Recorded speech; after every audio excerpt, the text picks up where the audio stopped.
Olá, eu sou César Barbosa e darei continuidade à leitura do canto 3 da Ilíada.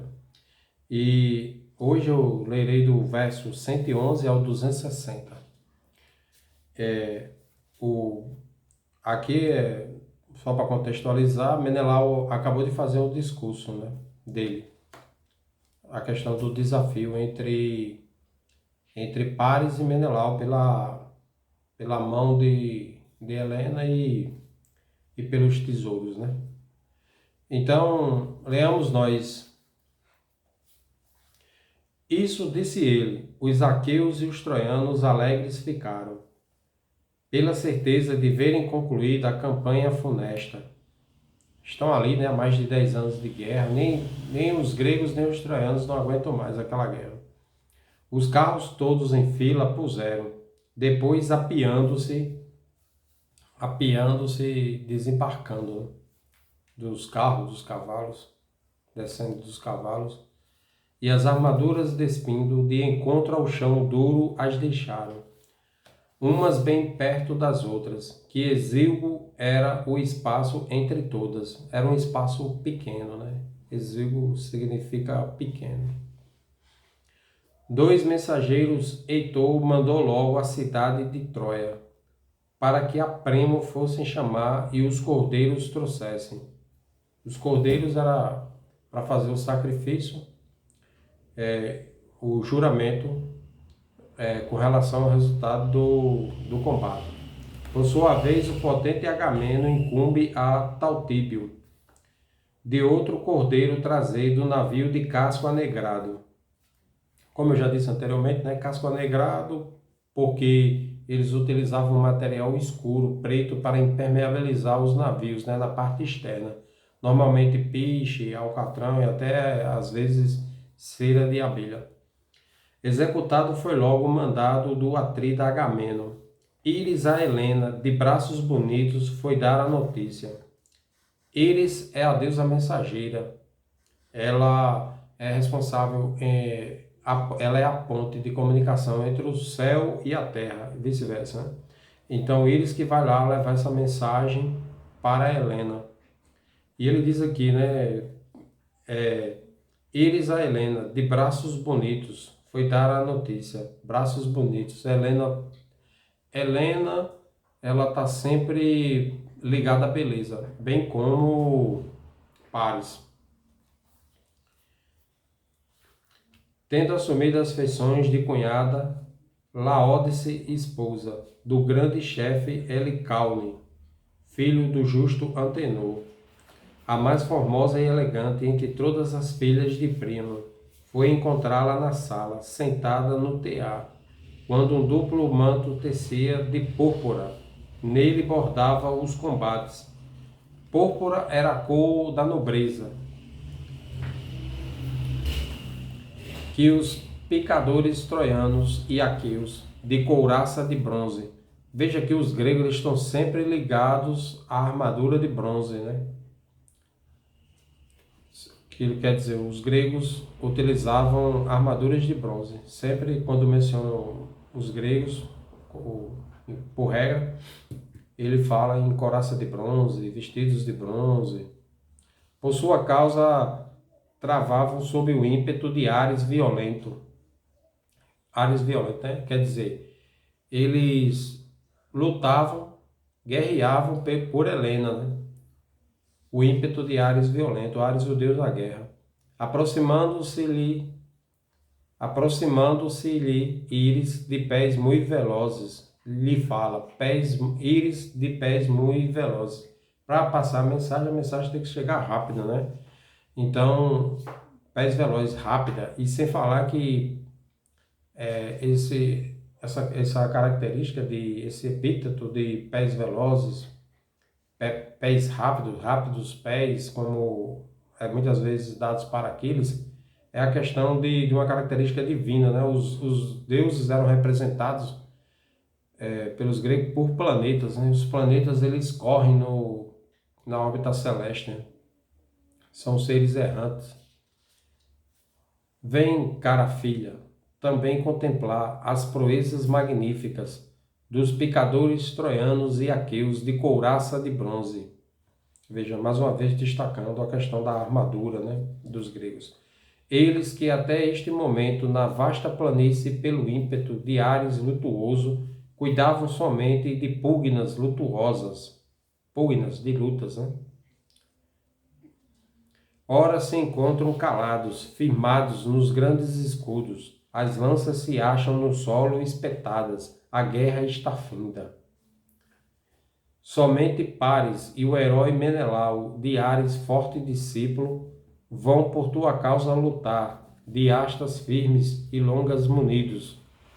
Hás de chamar-te consorte do herói, que saí vitorioso. Na alma as palavras da deusa infundiram-lhe doce saudade. Helena, ao ouvir o nome do ex-marido, né, ela sentiu saudades dele. Do seu primeiro marido, dos pais e da pátria grandiosa. Ele que o rosto recobre com o nítido véu apressada. Ela se cobriu o rosto com um véu, né, para não mostrar que estava chorando, né, para que ninguém percebesse. E de derramar ternas lágrimas, sai do aposento luxuoso, mas não sozinha, que duas criadas ao lado a acompanham. Clímene, de olhos de boi, e Etra, filha do grande Piteu. Vale ressaltar que quando esse epíteto, olhos de boi, está ligado a uma mulher, é sinal de beleza, né? A deusa Hera, ela tinha olhos de boi, olhos grandes, né? Provavelmente era uma característica de beleza segundo o padrão naquela Grécia arcaica, né? Das portas ceias assim dentro, em pouco o local alcançaram. Junto de Primo estavam os velhos Timetes e Panto, Lampo e assim, Clício e Cetaune, de Ares aluno dileto. O Calegonte e Antenor, ambos sábios, também se encontravam. Das portas ceias, sentados na torre, eles todos por velhos, já se encontravam isentos das lutas, contudo primavam pela eloquência, eles todos, tal como cigarras, que o canto claro e agradável, pousadas nos ramos das árvores, soltam. Aqui, né, ele fala que são heróis troianos antigos, né, já estão afastados dos combates, né, são idosos, né. Os chefes, pois, dos troianos na torre se achavam reunidos, ao perceberem Helena que vinha apressada para eles. Uns para os outros baixinho palavras aladas disseram: é compreensível que os teucros e aquivos, de grevas bem feitas, um detalhe aqui, né? Grevas bem feitas, aquivos de grevas bem feitas. Grevas bem feitas, pessoas que podiam pagar a arte daquela parte da armadura, né? A parte da armadura que cobre aqui do joelho até o pé, né? Que é a greva. Bem feita é sinal de que eram nobres, né? Nobres que iam para a batalha, para a guerra, os senhores gregos, né?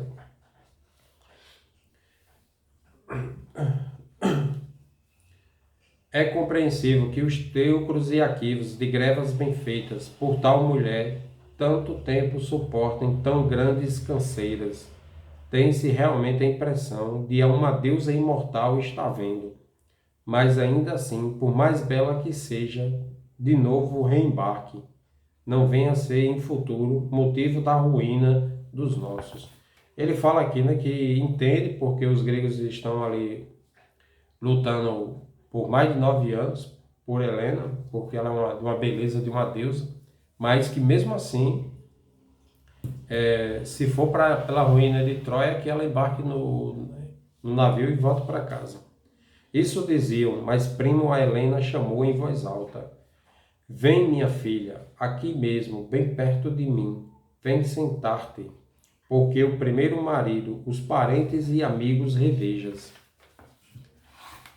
Não és culpada de nada, os eternos somente têm culpa.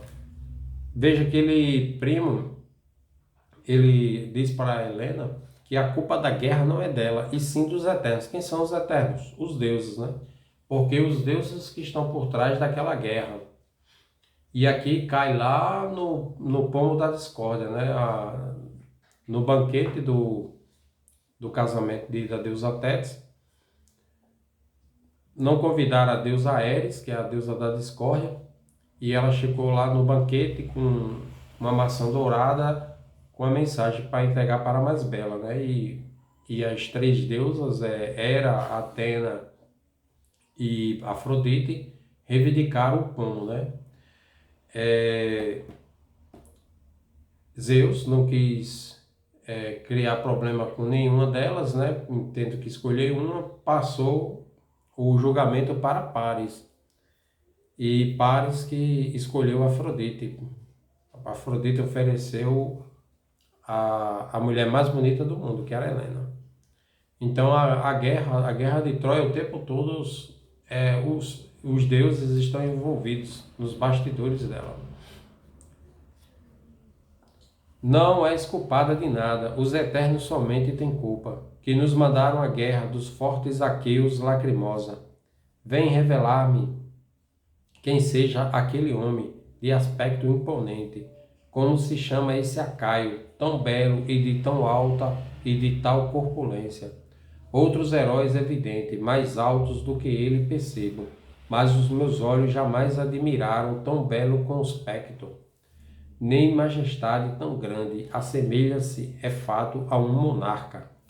Disse-lhe Helena, a divina mulher, em resposta, o seguinte: sinto por ti, caro sogro, respeito e vergonha a um só tempo.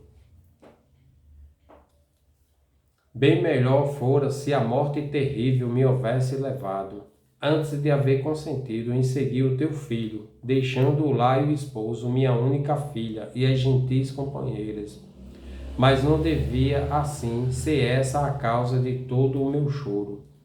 Ora, te vou responder a respeito do que perguntaste.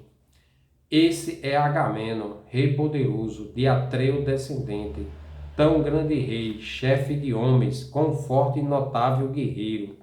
Foi meu cunhado, se o foi algum dia com minha cegueira.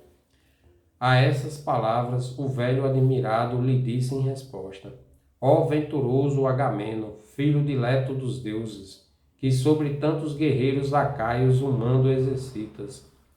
Já estive certo na Frígia, região de vinhedos famosos, onde um sem número vi de nativos heróis cavaleiros, homens de Otreu e de Mídone, heróis semelhante a um dos deuses, que nesse tempo acampavam nas margens do rio Sangário. Como aliado tomei também parte com eles na guerra, contra as viris amazonas, no dia em que aqui elas vieram. Mas muito mais numerosos são esses aqueus de olhos vivos. Logo depois a Odisseu, divisando, pergunta de novo. Veja, o rei Primo primeiro percebe quem lidera os gregos, né? Ele é um rei sábio. Ele observa Agamemnon. Pergunta e Helena diz para ele, né, que é Agamemnon. Aí ele, em segundo lugar, ele vai observar quem? Odisseu, o astuto, né, o muito inteligente. Veja que Odisseu sempre ele está ligado a deusa Atena. A das ações dele, sempre a deusa Atena é quem está nos bastidores. E a deusa Atena, ela veio da mente de Zeus, né? Ela é mente, sabedoria, inteligência. Logo depois a Odisseu, divisando, pergunta de novo: filha querida, revela-me agora quem seja aquele outro, cuja estatura é menor que a do filho de Atreu, Agamemnon, mas é de espaldas mais largas, de ver e de peito mais amplo. As armaduras deitou sobre a terra nutriz de guerreiros, como um carneiro percorre as fileiras em vários sentidos. Eu, pelo menos, só sei compará-lo a um guieiro veloso, quando no meio de um grande rebanho de ovelhas vistosas, disse-lhe Helena, nascida de Zeus, em resposta ao seguinte: Esse é Odisseu, de Laertes nascido, astucioso guerreiro, de Ítaca oriundo, apesar de ser ilha de chão pedregoso, em toda sorte de ardiz entendido e varão prudentíssimo. Veja o elogio que Helena dá a Odisseu. Odisseu, ele sempre é acompanhado de epítetos ligados à inteligência, astúcia, sabedoria. Daí sua proximidade com a deusa Atena. E será mais forte ainda na Odisseia. O experiente Antenor, em resposta, lhe disse o seguinte: tuas palavras, mulher, correspondem à estrita verdade. Embaixador por tua causa, uma vez Odisseu já aqui esteve, em companhia do herói Menelau, de Ares forte discípulo. Veja, ele já foi a Troia como embaixador, Odisseu, junto com Menelau, por causa de Helena. Por isso mesmo que os dois hospedei no meu próprio palácio. De ambos fiquei conhecendo a figura exterior e o intelecto. Quando nos nossos conselhos de pé eles dois se mantinham, os ombros largos do herói Menelau, os sobranceiros ficavam, ambos sentados, porém Odisseu era mais imponente, mas se a falar se dispunham tecendo apropriados discursos. Com certa pressa exprimia-se o herói Menelau, é verdade, e por maneira concisa, porém num tom claro, muito mais moço, sabia falar, sendo o intento desviar-se. Quando, porém, Odisseu, o astucioso, assumia a postura para falar, vista baixa e os olhos fixos no chão pedregoso, como indivíduo bisonho, que o cetro na mão mantivesse, sempre no mesmo lugar, sem movê-lo de um lado para o outro. Imaginaras talvez ser pessoa inexperta ou insensata. Veja que Odisseu, apesar de ser sábio e inteligente, ele não aparentava. E, tipo assim, ele não externava esse lado dele, escondia, né? Assim, não, era muito mais sábio do que aparentava ser. Mas se do peito fazia soar a voz forte e agradável, e um turbilhão de palavras, qual neve no tempo do inverno. Com Odisseu ninguém mais suportara qualquer paralelo. Todos então esquecíamos sua anterior aparência. Primo a Ajax, divisando terceira pergunta, formula. Pronto, ele agora observa Ajax. Ajax, que é o grego mais poderoso, o guerreiro mais forte, depois de Aquiles, né? Com a ausência de Aquiles dos combates, por causa de sua fúria, da sua cólera, Ajax é o mais poderoso entre os gregos. Como se chama esse acaio tão belo e de tal corpulência, de bem maior estatura e de espaldas mais largas que os outros? Disse-lhe Helena, de péplo elegante, a divina criatura. Péplo era uma túnica de tecido fino, sem mangas, geralmente pendurada nos ombros.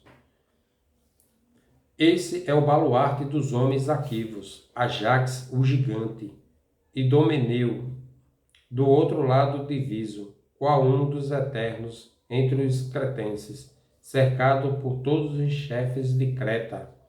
Mais de uma vez Menelau, de Ares forte discípulo, o teve em nossa casa hospedado, ao chegar de viagem de Creta. Posso também distinguir muitos outros aqueus, de olhos vivos, reconhecê-los, ser-me-ia muito fácil nomear a eles todos. Só perceber não consigo os dois chefes insignes de povos, o domador de cavalos, Castor, e o Belais Polideuces, o pugilista, os meus caros irmãos, de uma só mãe nascidos, ou não vieram da terra saudosa de Lacedemônia, ou para aqui os trouxeram as naves de rápido curso, mas resolveram de todo evitar as batalhas dos homens, envergonhados da grande desonra que a todos foi causa. Eles, porém, pela terra que a vida produz incessante, já se encontravam cobertos na pátria querida, a Lacônia, pela cidade dos arautos. No entanto, as ovelhas levavam, bem como o vinho jucundo, produto da terra frutífera, no odre feito de pele de cabra, e deu traz a cratera, o nobre arauto de primo, e os cálices de ouro maciço. Apresentando-se ao velho, o apressou com dizer-lhe o seguinte: Sus Laomedôncio, levanta-te, que os mais notáveis guerreiros dos picadeiros troianos e aqueus de couraça de bronze pedem que desças, a fim de firmares os pactos solenes. Somente Paris e o herói Menelau, de Ares forte discípulo, vão por Helena lutar, de astas firmes e longas munidos. O que sair vencedor ficará com a mulher e as riquezas. Nós, entretanto, jurada amizade na Troa de fértil, continuaremos os mais para a Acaia de belas mulheres. Retornarão, ou para Argos, de solo de píngues pastagens. Solo de píngues pastagens, solo de fértil pastagens, de férteis pastagens. Estremeceu ante a nova o bom velho, mas logo deu ordem aos companheiros que o carro aprontassem no que lhe obedecem. Pronto, aqui encerramos esse trecho do canto 3 da Ilíada.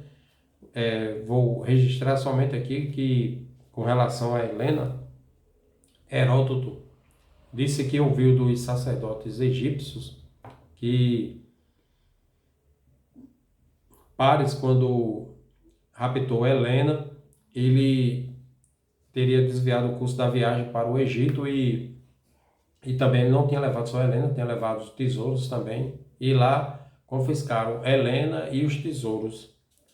Isto é, Paris voltou para Troia sem Helena, e os gregos formaram a expedição para ir destruir Troia, mas Helena não estaria lá, segundo os sacerdotes egípcios teriam falado para Heródoto, primeiro historiador.